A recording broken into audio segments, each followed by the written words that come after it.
Hey guys, Waifugate here. So today we're going to be doing another viewer deck review. I usually do these, I record them on Thursdays. So if you guys want your deck reviewed, just drop by around 6 p.m. Central Time.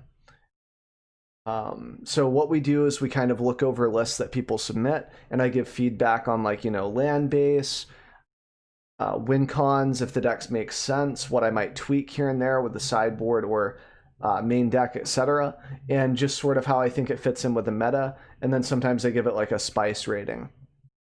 So if you guys are interested, just drop by the stream, say hi.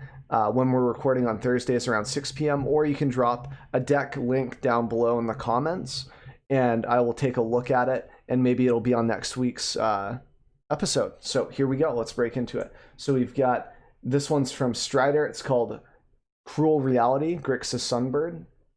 So here we see a lot of mana ramp. We've got Guardian Idols on 2, Mind Stones on 2.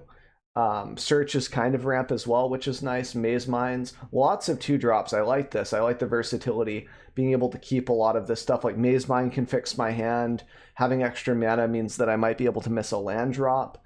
Stuff like that is very, very nice to be able to fall back on. Search allows me to get more lands going. Love this deck so far, like just the versatility in the early game. We've got Anger of Gods, which is deal 3 damage to everything, all creatures. If it was dealt that way, exile instead. Now, personally, I kind of like Sweltering Suns a little bit more, just because you can cycle it against non-control, like non-creature decks. The exile effect can be relevant against sack, but oftentimes they'll just use like Woe Strider, which is kind of funny because this is Strider Stone's deck. Whoa.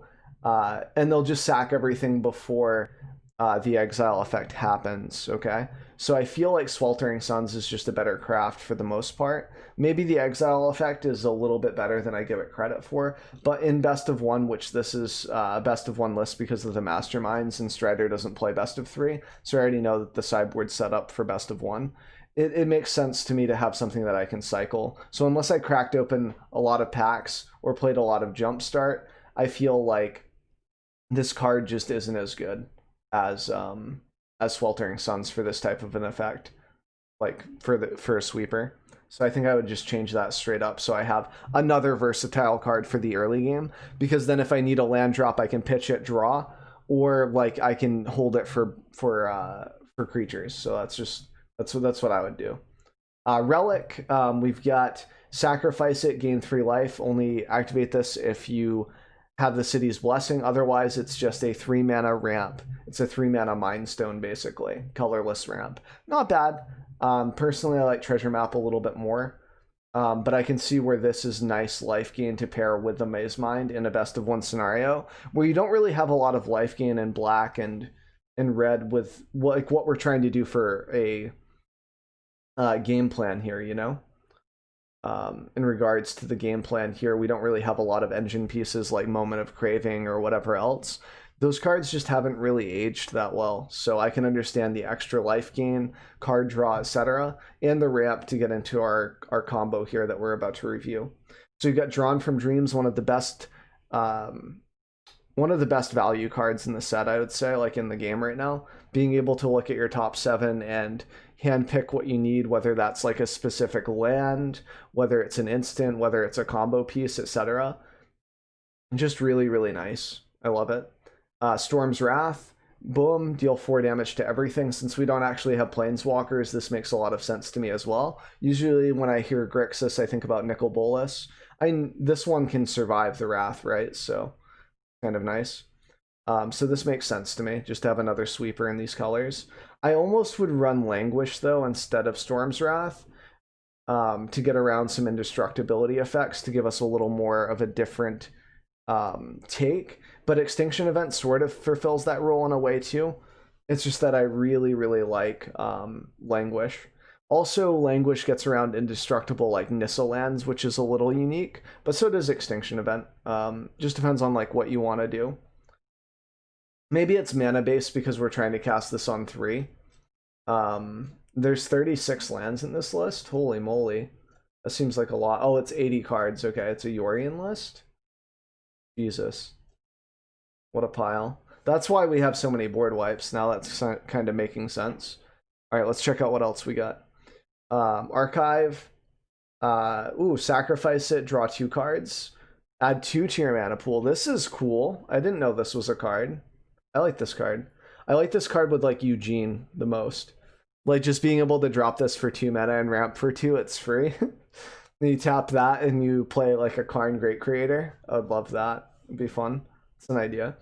Like Karn control. We've got Sunbird. So this is good. This makes sense. It's an engine plus ramp. And like this 4, 5, 6, 7, you ramp from 4 to 7 the following turn if you can play a land and you've hit all of your land drops. Sunbird. So whenever you cast a spell from your hand, reveal the top X cards, where X is that card's converted mana cost. You may cast a card revealed this way with a converted mana cost X or less without paying its mana cost. Put the rest on the bottom of the library in any order. And then we've got Cruel Reality. At the beginning of your enchanted player's upkeep. So this is the same or lower? X or less. Okay, yes. Okay.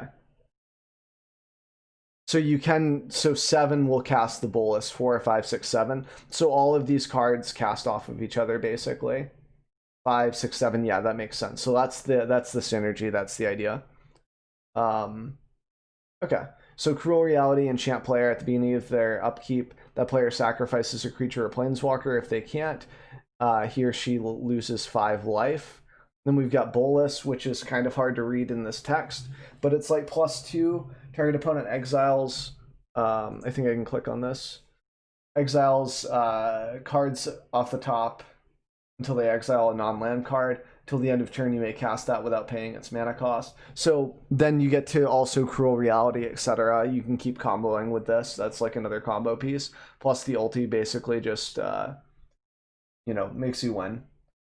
Which is very versatile. And then each opponent exiles 2 cards from their hand. That's also really brutal. Like those are some hard effects to deal with. And then Captive basically lets you win the game. Like life total becomes 4, discard your hand. Each opponent creates 5. Like your opponent has to pick this and you basically benefit from it. So that all kind of just chains together, which is nice. I like it. Yeah, that makes sense. Also when you can like Drawn from Dreams and also just search for even more combo pieces or more mana so you can keep comboing, this deck looks really decent. I would say that the weakness that I can see in it is dealing with planeswalkers. Aside from Storm's Wrath, we don't really have any spot removal like Contempt or whatever else. You just rely on being more greedy than the opponent, basically. And you also have a really good sideboard options here with like Virulent Plague for Field of the Dead, Ashiok. Like you just have a lot of cool 1-ofs here. Infernal Reckoning, so good against Ulamog too. And we have our own Ulamog to grab with Masterminds. Hour of Devastation to deal with Planeswalkers as well. I would say, yeah, and we have a 2-mana answer to Planeswalkers in the side for Masterminds. So like we definitely have options. I would say we could probably run like 1 more copy of Masterminds here. Somewhere in place of something. I'm not sure what. Just depends on like what we want to sacrifice for it, basically. So it also makes a lot more sense now that I see all of the 2 drops here with an 80 card pile. Yeah, I would just maybe... Yeah, I'd like to just see 1 more Masterminds out of this pile. And I'm not sure how good Captive Audience is.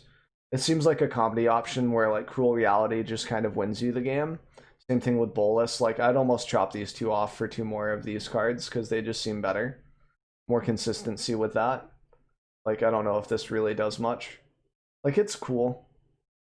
Life total becoming 4 is pretty monka-esque for the opponent though. Like that is rough. But I feel like you could just win the game other ways anyway. Like without having to rely on this. And you wouldn't be changing the amount of 7 pogs you have, so that's maybe what I would do. Just find room for this and maybe chop these off for more copies of these. All right, let's move on. We've got Historic Jund Midrange by, I think this is by Loco from stream. So we've got Thought Seizes. I almost want to see 4 instantly, but I'll reserve that for a second. So Dragon Master Outcast. At the beginning of your upkeep, if you control 6 or more lands, put a 5/5 Red dragon, creature token with flying onto the battlefield. So just a value 1-drop. 2 shocks. I'd say these could be Bone Crushers straight up. You already have a lot of Bone Crushers, but I don't like shock that much in this format. I'd say you could remove the shocks for another Thoughtseize, and then like if you want something to kill something, I would just run like one of Eliminate or something. Like this doesn't seem very good value. In your mid range, you need really good value throughout the game. Shocks aren't going to do that for you. You could even replace it with like Kronksa because you could just do life point damage that way. I love Tiny Bones. At the beginning of each end step, and if an opponent discarded a card this turn, you draw a card and you lose 1 life, and then this is a win con. It's just fun. With no cards in their hand, loses 10 life for 6. It's super funny. I love it. Ooze makes a lot of sense. Good value creature. Heartless Axe makes a lot of sense. Good removal. Visionary just draws you a card, ramps you a little bit, keeps you going. Oh no, it doesn't ramp you. This is just a 2-drop to draw a card. I don't know if the power level of this card is better, or if I'd rather pay like 1 more mana to get the draw a card that actually ramps you as well, so you can get to your top end a little bit faster. That might be a slight change that I do, unless you're just going for speed, and that makes a lot of sense. But I'd still like to see the Visionary, I think, like the other one, the 3-drop. I can't remember what it's called, but you guys probably know what I'm talking about. At the beginning of your upkeep, you draw a card and lose 1 life. Makes a lot of sense. I kind of want some life gain here so we don't just bleed out to this. We have a little bit with Contempt, but I'm not sure if I'm happy with that. Maybe like, you know what I'd like to see maybe in this list is like an Elgar Gargaroth, maybe? Like something that's just so beefy and hard to deal with on a 1-for-1 census. That didn't make any sense. Ignore the word census there. Like on a 1-to-1 basis, like where it's just so much value packed into 1 card. I like the Elder Gargaroth a lot.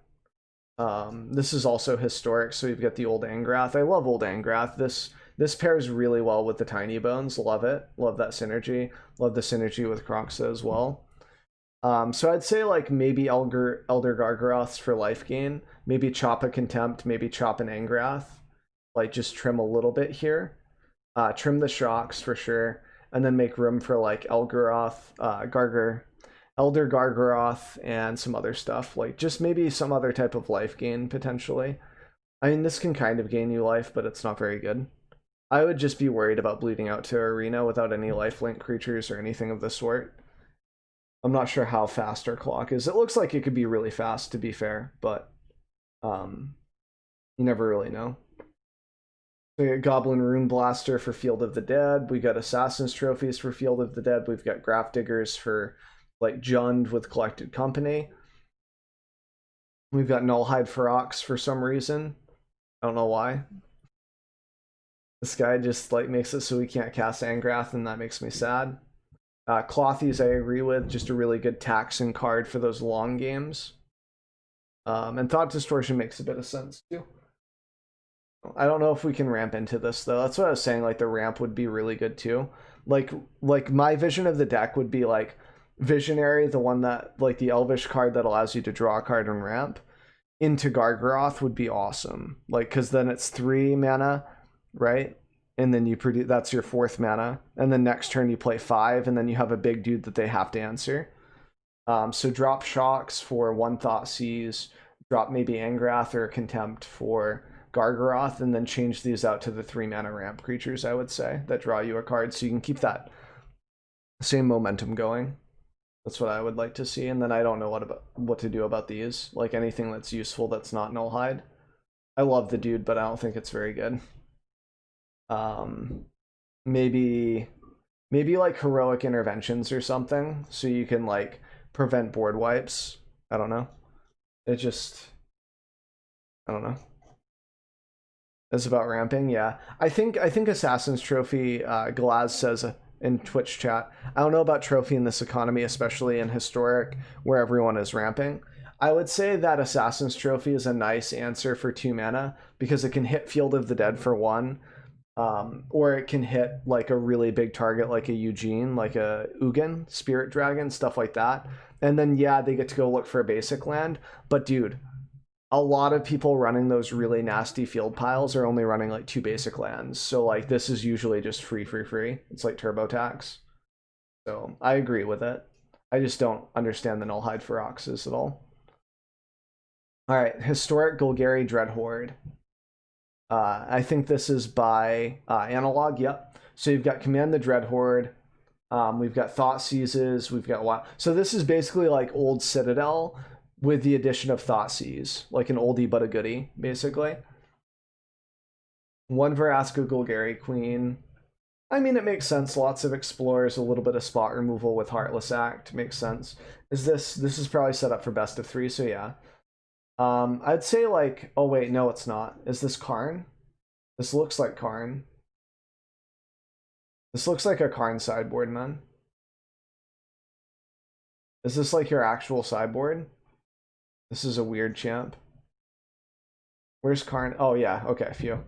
So it is best of 1. Main 61, how dare you. Chop this Cavalier off. Off with its head. Make it 60 cards. Make it 60, please. Chop this guy off. You don't need him. Or like just ditch like one of your early game explore creatures or something, like a Branch Walker or whatever. I don't think 61's correct. An extra Thought Seize. Yeah, I would chop off the Cavalier's head. And then I might even chop something else's head off for like the 4th Thought Seize. That's about the only changes I would make. What do we have in the sideboard here? Platinum Angel, Meteor Golem, Spyglass. What are we missing here? I mean, I know that you're Command the Dreadhorde, like I know, but like having the you do have the Graphidigger's Cage. I don't know if I need 2 Fountain of Renewals. I'd probably drop one of those for Stonecoil. And I'd say like actually you could go there's a wand that lets you exile that lets you place 5 things from your graveyard back into your deck, right? Just so you don't mill out, hear me out, because you have Cavalier and Dreadhorde and stuff. Karn says that you can grab something from exile, and that wand exiles itself, so you can -2 it again after you've done stuff. It basically, yeah, Wand of Vertebrae. There we go. That's what it is. I'd say include one of those in your sideboard is the min-max that I would do for this deck. Seems really nice. I like it. Just a nice thing to add in there. Everything else makes a lot of sense. Where's your Helm so you can go infinite Meteor Golems too? Like, where's the spice at? You disappoint me.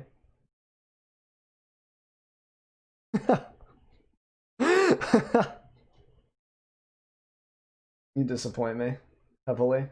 We need the Helm of the Host in here for spice. Because if you're going to be memeing in best of 1, so drop the Fountain for that, I would say, the Helm. And then the Wand of Vertebrae should have a spot, maybe instead of a 2nd Amulet, just so you have more options. And that's what I would change about this, and chop off the Cavalier's head so you can have a 60-card deck. Otherwise, I like it. It's very spicy. I would think about like Collected Company in this type of a list, but maybe it's not good. Maybe that's more of a Citadel thing, because then you can keep chaining off and going hard, which is nice.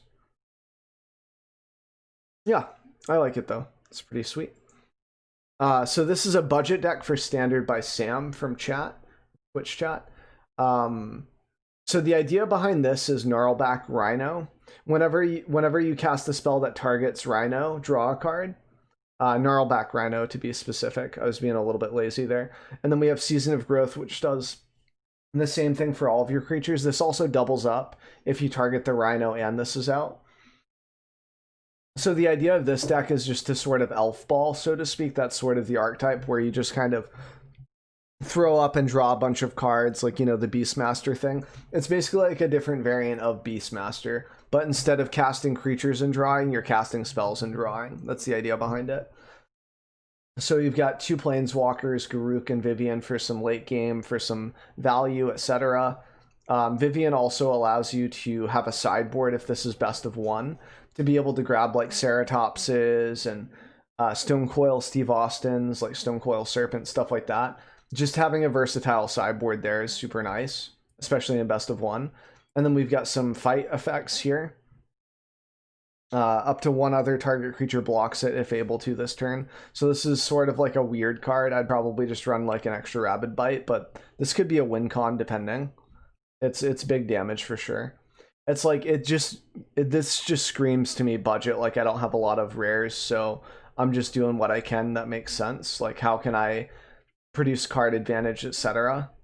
So this deck's pretty weak to a board wipe. Originally, I thought Ranger's Guile gave Indestructible, but it's hexproof, so it saves you from spot removal, but not necessarily from like Wrath effects like Shatter the Sky would be the popular one in Standard right now. +1/+1, just a lot of cheap things so you can start drawing cards early. I don't know about the one Wolfwell Haven. I think I would just go 4 Seasons of Growth and just go all in on this strategy. That's probably the change that I would make. 23 lands makes sense. I might bump it up to 24 so I'm a little more comfortable, since like our engine comes online at 4. We do have Paradise Druids though, so maybe 23 is okay. I would say that we could also do Castle Garenbrig, but that's like not budget, so I understand why we're not doing that. And Bonder's Enclave doesn't really make a lot of sense, since we would have to cantrip to give 4 sometimes to our early game creatures. But it looks okay for a budget deck, I would say. It seems fine. I would just change this card out for like a cheaper effect so you can keep the early game momentum up, because this seems like almost a tempo list. Does that make sense? Where you're running, and I would bring Ranger's Guile up to 4. 4 here, maybe drop like a Giant Growth, or drop like, I don't know, like Titanic Growth, like this expensive one, because this doesn't seem super worth it. It's like 2 mana, that's okay. So I'd drop one of these for this, for like 4 of these, and then drop this for another Rabid Bite so I have more interaction with creatures, and to just keep punching through face damage. The thing I will say about this is you've got Ram Through, which is 4 mana, or not 4 mana, you have 4 copies of Ram Through. So if you don't have a lot of creatures on the other side of the table, if your opponent is mostly on Planeswalker plus board wipe central, like Tribal, it's going to be a little bit of a rough game because a lot of your engine is dead to be able to keep drawing cards, etc. And we don't have a lot of threats, like Questing Beast, something big and burly, even like Stone Coils, anything like Voracious Hydra, like something that can get in there, because like this just screams to me like I don't have a lot of creatures and I'm relying on cantrips to maybe punch through and like sucker punch the opponent. Like it's almost like an OTK deck where like the Rhino comes online, it has trample, and then you go to town, you swing in, and you're like, okay, now I have, 6 open mana, Giant Growth, and so it begins. They go to kill it, Ranger's Guile. They go to kill it again, Ranger's Guile, like, just in response to Heartless Axe or something, your opponent trying to punch through if they don't have a board wipe. Then you're like, Growth Cycle. And like then you do a lot of damage because you keep drawing cards, you have open mana. You can even use your Paradise Druid to like give yourself mana instead of swinging him with it, and just going all in on this guy or on Gem Razor because this also has trample. Stuff like that. So it makes sense. I would just change little things like Monstrous Step for better cards, Titanic Growth for Guile, and then maybe like an Indestructible cantrip if those exist for green, or like a Heroic Intervention, etc. Something like that is what I would do with this list. And that pretty much wraps it up. So I do this viewer deck review every week on Thursdays. So if you guys want to drop by for that, feel free to drop by my stream. Drop a deck in the comments below for a review, whatever you guys want. And there'll be an end panel here where you can click on my dumb face and subscribe. And you can check out another video. So that being said, I hope you guys have a good rest of your day.